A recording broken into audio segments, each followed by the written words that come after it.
All right, welcome back to another Live Wire. I'm Jared Moore with Mvskoke Media, and today's guest is Dr. Kirsten Kunkle. She is a Mvskoke operatic soprano. She is also the co-founder and artistic director of the Wilmington Concert Opera, a grassroots women and minority-led opera company in Wilmington, Delaware. And you might recognize Dr. Kunkle from our 2021 election watch party live stream where we featured her performance of her composition, Death of Hot Gun. Today we're going to have her on the program to talk about her participation in Yellowstone Revealed, part of the celebrations for the 150th year of the Yellowstone National Park. So, Dr. Kunkle, with that all being said, thanks for joining us today on the program. Thank you so much. I'm so excited to be back here and talk to you again, Jared. Nice to see you. So, give us a little bit about what is Yellowstone Revealed and how you got involved with it and what you're contributing. Sure. So the performance you mentioned that you aired during the election coverage was actually recorded at Intermountain Opera Bozeman's concert last year in May, so 2 Mays ago. And at that concert, I met a wonderful fellow native, and his name is Shane Doyle. And he was actually on our interview that we all did together. Mm-hmm.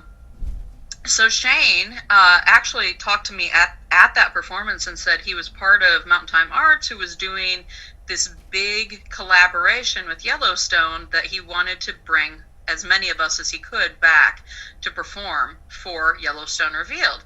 As it happens, only 2 of us are coming back, but we're really excited about it, and Intermountain Opera Bozeman is also involved.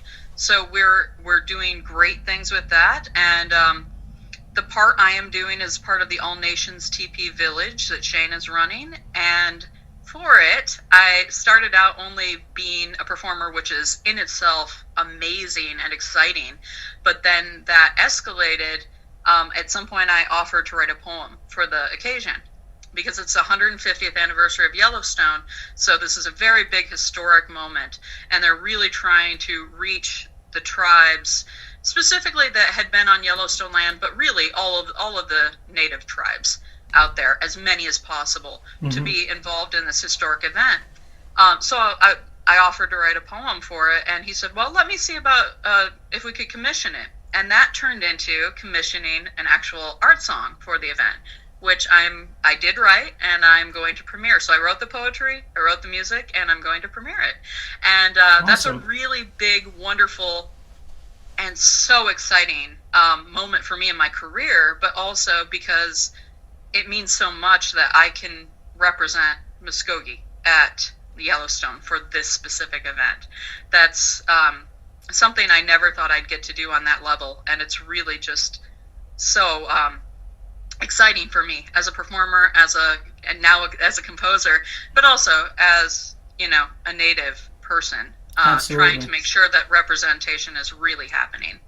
And I want to remind everybody who's watching out there, if you have a question for Dr. Kunkle or me, just pop it into the YouTube chat and we'll try to get it asked.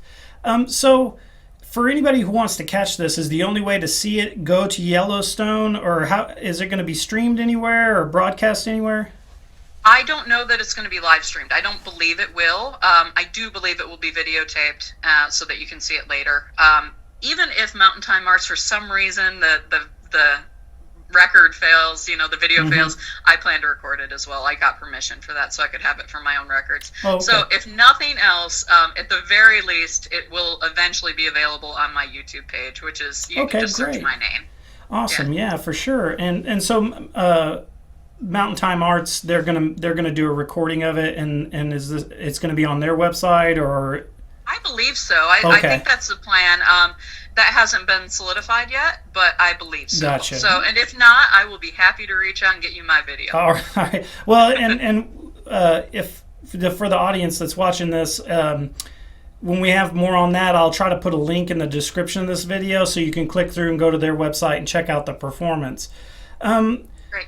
What is the composition that you did? Could you kind of talk about what it is? And because I know the previous Death of Hot Gun was based on Alexander Posey, who you found out was one of your ancestors, who's a famous Mvskoke poet. What's the genesis or the idea behind this piece?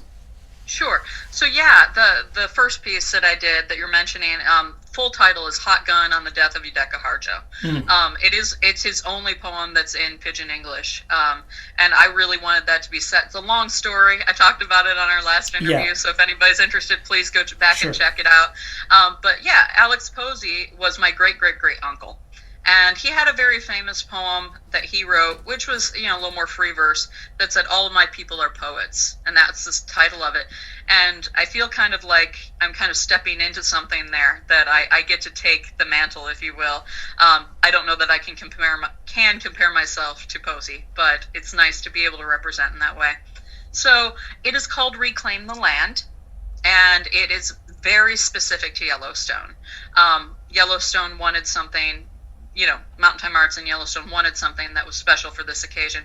So in it, I talk about how we're collaboratively coming back to the land. It's supportive, it's guided, and it's desired that we are coming back to this land and we are bringing our culture back to it. So in it, I mention the beauty of Yellowstone and everything that's happening around it. The fact that they're lighting these teepees at the north entrance at the Roosevelt Arch. And I mention all that. And then I mention all of the things that we, as people, very briefly, very, very quick mentions, all the things that have hindered us from being able to be part of the land until hopefully now. Things like water not being considered valuable, and people being removed, referencing the Indian Removal Act. Referencing haircutting with the missionaries, referencing residential schools, the missing and murdered Indigenous women. Right. And they're all just little mentions, but just amid everything, that now is the time that we can really take ownership of this and share this land with nature and with the other people that inhabit it, and all of the animals and all of the everything that is Yellowstone. That the tribes are important, that we need to make sure that people realize that it's not just beautiful geysers and amazing wildlife. It is the people who inhabited that land. And while that is not Mvskoke specifically, we are part of this greater, Indigenous movement that people are starting to now realize this is important. And, I'm so excited that my words are going to be heard by people, and I get to do it in my form of my music. That's what I studied my whole life. I've been a classical singer, pretty much my entire life. Ever since I was 12, I started voice lessons.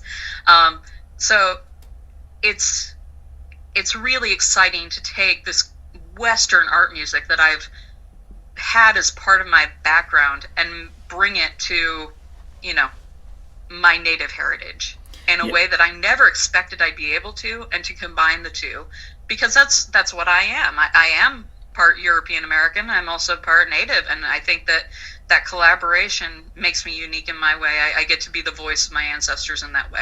I think it's very exciting. I think it's very interesting, the juxtaposition, but then also the synthesis of the two things that come together, especially with the performance we had previously.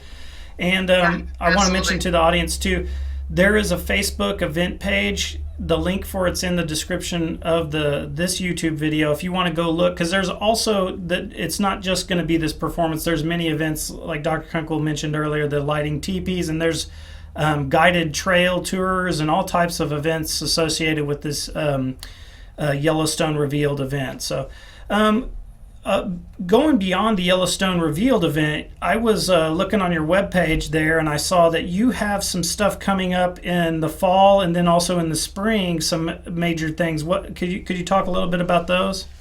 Absolutely. So one big thing that I have going on for me in the fall is that during the pandemic, I started writing opera libretti, and I get to finally have a premiere of one of the libretti that I put together. So I collaborated with another composer. Libretto, for anyone who doesn't know, are the words for an opera. And this is actually about historic women of the French Revolution. And you might think, well, that's not native. Like, is this of interest to me? Well, I hope so, because everything I do is influenced by the fact that I am all of me, and so I think that's really important. That this is a Native composer writing, and yes, it's about the American Revolution, but it's about women, and it's about things that are deeper than just French culture. Right. And it's a true story. So it's all women, and that's really important to me too. That I represent women in the best possible light too. I'm also a mother, so I want my daughter to see those things come to light. Sorry, my dog keeps trying to pop into the frame. He's very excited to be here too. So that's in Wilmington, Delaware. It's called Girondins, and it's part of Wilmington Concert Opera's season for this year, and that will be in October 21st through 23rd. So if you happen to be on the East Coast, please check it out. It will be free and open to the public, because it's part of our mission to provide opera to the masses as cheaply or free as possible. Awesome. And then, really exciting in the Native realm, Jared Tate is composing an opera called Shell Shaker, and we are doing a piano workshop coming up in November, and we are also doing a premiere of it with orchestra in Massachusetts at Mount Holyoke. That's scheduled for February, and that's really exciting. I am playing Iposi in Chickasaw. That means grandmother. It's also related to the story of Loxi, who travels and brings back the shells to her tribe. So this is, to my knowledge, the first fully Indigenous language opera. Oh, and wow. So this is very historic, to my knowledge. And we're really excited about it. Kate Morton is also featured in that, and some other Native singers that I know through my circles of classical singing, but Jared Tate and I have become quite close, and he's actually been quite a supporter of mine for this entire Yellowstone project as well. Yeah. So I'm very grateful to him, because I've been incredibly fortunate to be able to bounce these ideas off of him and have him give me feedback, but also say, you know more than you think you do. Trust yourself, trust your instincts. I'm very happy with the final project for this Yellowstone Revealed. And I haven't heard the music yet for Jared's project, but it's coming along, and it's going to be exciting. I hope everything with it just keeps taking off. Well, it sounds great. And for the audience too, we did a previous live wire about the Intermountain Opera Bozeman Circle of Resilience that has an interview with everybody that we're talking about is in that interview too. So if you want to go back in time on our YouTube channel, you can check that out. So with the Chickasaw performance though, so if somebody can't make it to Massachusetts, is there going to be any way for them to see it or hear it? I sure hope so. I haven't heard yet. I'm sure there will be archival footage. If nothing else, I can't imagine they would not record it. Is the Chickasaw government going to be involved at all, like the Chickasaw Nation? I assume that there will be somewhat, to some degree. I'm not really sure. That's something I haven't discussed with Jared in detail. I see. I know I believe it's a commission through Mount Holyoke, I believe. Okay. But I could be wrong about that. I don't know the details. I'm literally just a singer on that project. But that being said, Jared and I do talk a lot. We bounce ideas off of each other all the time, which is really exciting, because we get to be a little more behind the scenes that people don't see all the time. So, we're creating art, hopefully to represent our tribes for the next generations. And Absolutely. Especially in our field, because classical Western art music, it's primarily a lot of Western Europeans. You have some Russians as well, but you don't have a lot of Native American voices there. We have some. We don't have a lot. I could say probably a handful, 10, 15 names at most. Well, and you guys, that group that you guys have formed is kind of like representative of really, I think it's 3 of the 5 civilized tribes, right? You have you, and then Cherokee and Chickasaw. So that's right. That's also, it's not all just one tribe. So that's also an interesting wrinkle there. So, well, what beyond those things, I wanted to say thanks for coming on the program, because it's always nice to have you on here. You're one of the people that we've covered in the past that has a very interesting, is forging a new path really into an interesting field where you don't often see Muskogee people, or really Native Americans, just like you mentioned. So I wanted to say thank you and Mado for doing what you do. Is there anything that we haven't talked about that you think is important to mention with the Yellowstone Revealed project? About Yellowstone Revealed, not specifically. I hope anyone who hears this, if you happen to be in that general area, please come out. Introduce yourself. I'd love to meet you. I'd love to say Stongo, to someone who actually knows what that means. I'm learning Muskogee through these online programs. I live in Ohio. I don't have the opportunity to discuss things with other Muskogee in person, and this is really exciting for me. My daughter literally just got her tribal card the other day. She's 2.5. Awesome. I'm so excited. I was like, yes, this is important. This is important that she hears these words and knows that this is who she is. So, as far as all that goes, I hope that I can be the representation in this field that makes all of you proud. I want that. Absolutely. More than anything. That, I was not born in Oklahoma, and I realize that, but it's still an important part of who I am. And, I want to not only be the best I can be for the people that are here today, but also for all my ancestors, because my mother's not here anymore, and she's my Muskogee line, and I just know how incredibly proud she'd be. And she would just, be over the moon, so they say. Absolutely, absolutely. Well, I'm proud of you too. So. Oh, thank you, Jared. I appreciate it. Well, and one thing I don't know if we mentioned, physically, where would they go to see this Yellowstone performance? Like if they were going. Yes. Okay, so my performance will be on the 24th and 25th of August at 8 p.m. at Madison Junction. So Madison Junction is closest to the West Yellowstone entrance. So if you go in West Yellowstone and you're trying to go toward Old Faithful, you'll pass it. So that is where it'll be. There will be other events there in Gardner, where the north entrance was. I do want to say that this is really amazing that this is even happening, because if you've followed the news at all and you've seen it, Yellowstone got completely flooded in the north entrance. There was a moment where we were all kind of like, is this going to happen? Is this going to happen? I'd put so much time into this piece, poured my heart and soul into it. And I was like, I can't be upset if this doesn't happen, because, this is literally, nature saying, we're taking out the roadway. But we're making it happen, and I'm really excited about that. I get to get back together with two performers that I got to work with in Intermountain Opera Bozeman. I get to take my husband, who's never seen Yellowstone, and he gets to see it and see me perform. That's not something I get to do very often. I often don't get to take family with me when I sing. It's not cost effective, and we have a child, we have a toddler, so trying to balance all that is just very difficult. Yeah. But we planned this. We knew it was coming, and I get to share that with someone of my family. Awesome. And with people I care about. So that's really exciting. I'm also singing a piece that I premiered in New York City that is written by a white composer, but it's about the Killers of the Flower Moon. One of the characters from that.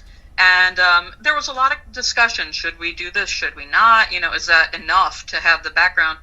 And I just, he pursued me to do this. He asked around for who should do that piece and premiere it. And, he got over 25 recommendations to have me sing that. And I'm not saying that because I'm bragging.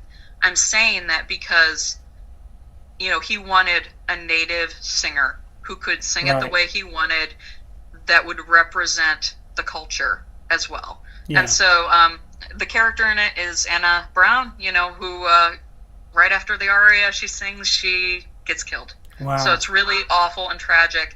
But I will be singing this aria called Anna's Moon Aria under the moon at Yellowstone. So that's really exciting.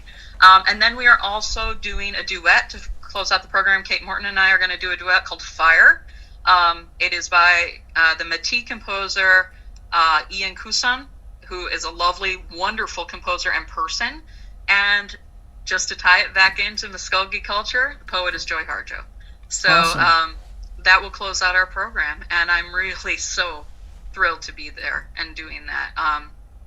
I keep thinking, I have to pinch myself. Is this really happening? So it's really exciting. It sounds amazing. I can't imagine what it's going to be like to see the performance outside underneath the moon and everything. It's free, right? This whole thing is free or open to the public with tickets. I believe it is free. You have to pay the Yellowstone fee to get in Yellowstone. I see. So you'll be in Yellowstone, so you'll get the price of your admission there, and then you can catch this performance. So this is great, awesome. Well, thanks so much for joining me today. We're getting close to our wrap time. Awesome. I don't see any complaints or questions in the chat. So with that being said, I appreciate you, and we'll tune in and keep everybody updated with what's going on. Fantastic. Mado, Jared. Mado, chihichat, please.